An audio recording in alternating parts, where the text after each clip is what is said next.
Ça va, on peut y aller. Mesdames, Messieurs, je voudrais, au nom du groupe parlementaire Takku Wallu Sénégal, mais au nom de tout notre groupe politique, parce que vous l'avez vu cet après-midi, il n'y a pas que les députés qui sont là, de hauts responsables de la coalition, notamment de l'Alliance pour la République, avec nous, les députés cet après-midi, marqueraient leur empreinte solidaire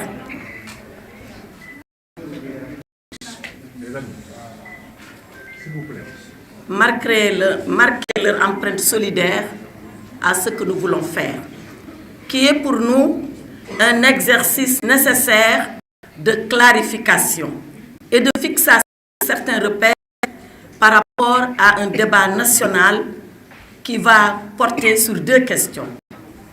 La première, vous la devinez, il s'agit de tous ces débats qui a été agité autour des TRS. Les TRS, c'est le Total Return Swap. Vous avez certainement suivi la sortie du ministre des Finances et du Budget qui a interpellé l'Assemblée nationale ou alors qui a déclaré que l'Assemblée nationale était tout à fait au courant de cette opération à laquelle le gouvernement du Sénégal a eu recours pour lever de l'argent. Le deuxième point, qui est tout aussi important, et qui a agité également le débat national, va porter sur la candidature du président Macky Sall comme secrétaire général des Nations Unies. Vous l'avez suivi, vendredi dernier, une procédure de silence a été lancée au niveau de l'Union africaine pour adopter la résolution de soutien. Les amis, s'il vous plaît. Savez, moi, je suis une avocate. Tant que vous parlez, je ne parlerai pas. Alors, je demande un peu de discipline. Merci.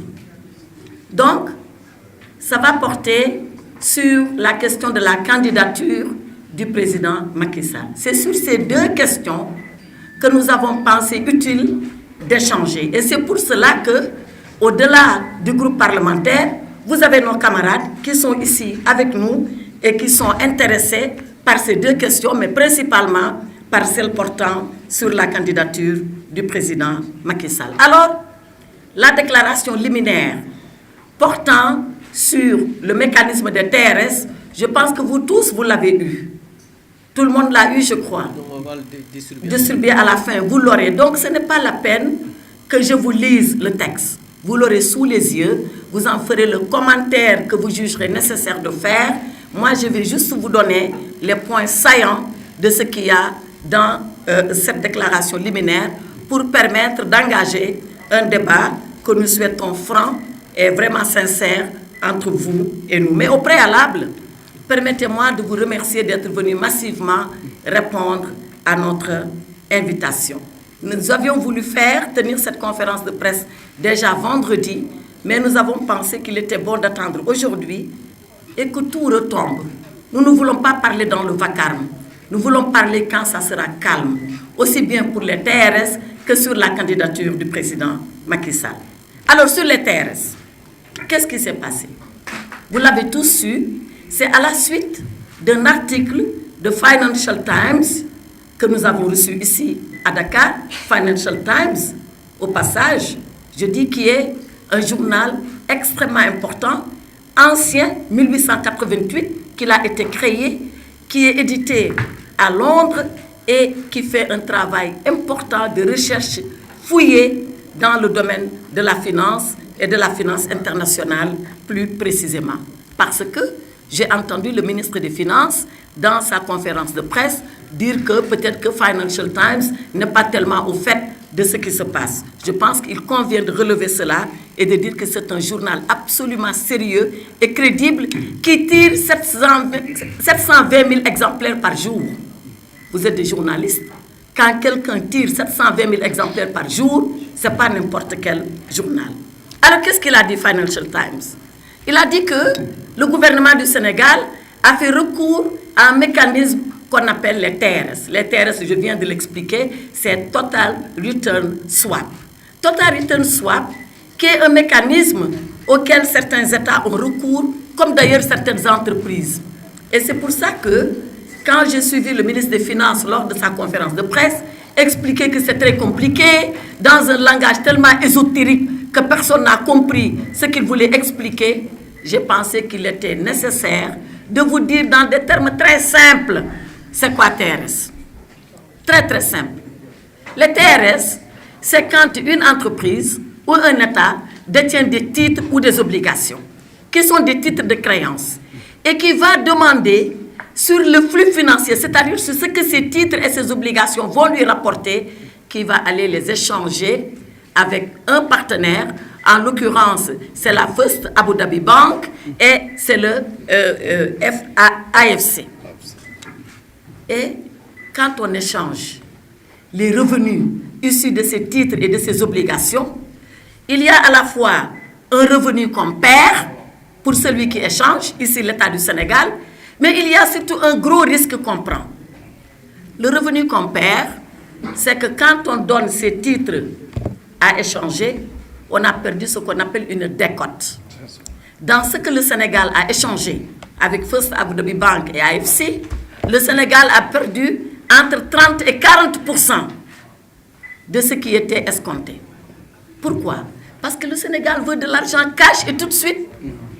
Et quand tu veux de l'argent cash et tout de suite, tu acceptes, je donne un exemple, sur 100 millions, tu ne prendras peut-être que 60 ou 70 millions. Les 30 millions, tu les as perdus. C'est la décote normale qu'on calcule.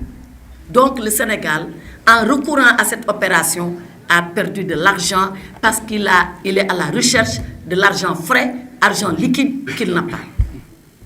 Mais ça, ce n'est pas le plus grave. Ça, c'est dans la nature courante de ce genre d'opération. Le plus grave, c'est le risque que le pays prend, qui est un risque double.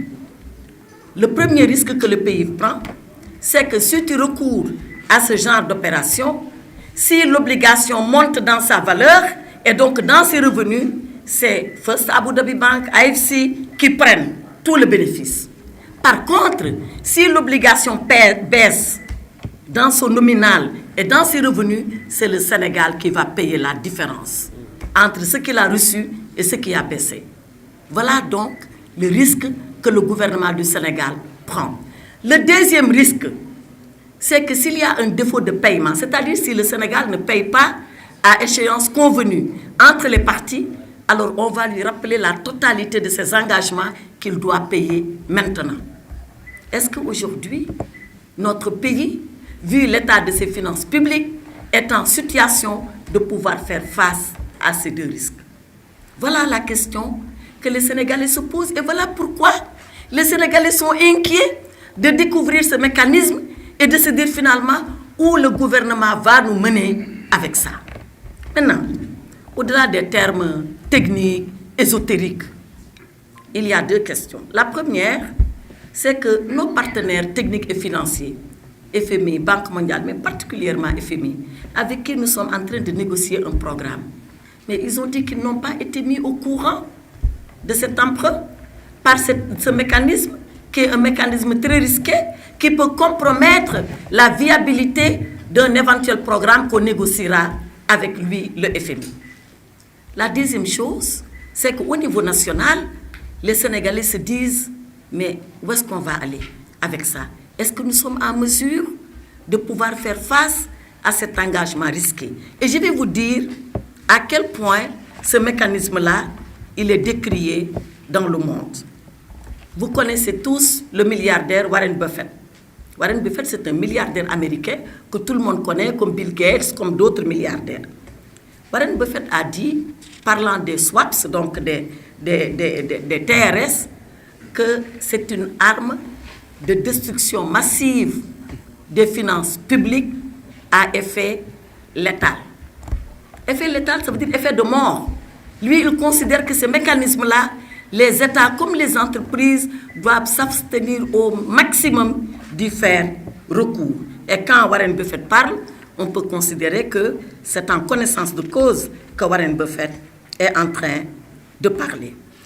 Mais la question fondamentale, celle-là qui a fait que nous sommes là cet après-midi, ce n'est pas l'opacité de cette affaire. Parce que quand cette affaire se noue, le contrat n'est même pas publié. C'est-à-dire que le gouvernement du Sénégal va choisir son partenaire, il n'y a pas d'appel d'offres, il n'y a pas de publicité autour du contrat. Seules les deux parties contractantes savent quels sont les termes. Donc nous ne savons pas ce qui s'est passé entre eux et nous. Donc opacité totale de la procédure. La deuxième chose, comme je l'ai dit, c'est sa dangerosité pour nos finances publiques et pour le futur du Sénégal. Et d'où ces questions-là que tout le monde s'est posé. Tout homme doté de bon sens, et il y en a beaucoup au Sénégal, sinon même tous les Sénégalais le sont en train de se dire quelles sont les garanties que le gouvernement a données à ces deux-là, à First Abu Dhabi Bank et à AFC, pour pouvoir bénéficier de ce mécanisme. Vous avez même entendu qu'il était possible que cette garantie porte sur notre pétrole à venir. Vous l'avez entendu? Or, le pétrole du Sénégal, on ne peut pas le gager. On ne peut pas gager ses revenus. Il y a une loi de 2022 qui interdit, qui avait été votée par le président Macky Sall, qui interdit au gouvernement, à tout gouvernement, aussi bien le nôtre que celui-là, que les autres à venir, d'engager sur une garantie le pétrole du Sénégal. Le pétrole comme le gaz d'ailleurs, les hydrocarbures du Sénégal. Donc, question fondamentale au gouvernement. La loi 2022-09 du 19 avril 2022. Voilà, vous avez les références de la loi.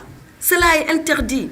Donc, la question que les Sénégalais se posent est une question légitime. Il ne suffit pas que le ministre des Finances et du Budget dise non, on n'a pas gagé. Non, il faut mieux que ça. Il faut mieux que ça. Il faut que, dans les termes du contrat auxquels nous pouvons avoir accès, et sur les garanties, qu'ils puissent nous dire que cette garantie ne figure pas et qu'elle n'existe pas. Deuxième question que les Sénégalais se posent. Pourquoi le gouvernement a caché cette opération à l'Assemblée nationale? Parce que vous avez suivi le ministre. Il a dit que l'Assemblée était au courant. Je suis désolée, je parle devant mes collègues députés. Le ministre n'a jamais dit, ni par écrit, ni oralement, que nous allons faire recours à des TRS. Ou plutôt si, il a dit nous allons faire recours à des TRS. Mais vous savez quand est-ce qu'il l'a dit? Quand il a fini de faire l'opération. C'est quand il a fini, il a terminé, il a dit on va faire recours. Pourquoi on utilise le futur pour le passé? Première question que nous devons lui poser. Deuxième question, il dit oui, dans le budget, on a été autorisé. C'est vrai? J'ai ici tous les budgets. 2025, 2026, tout est là.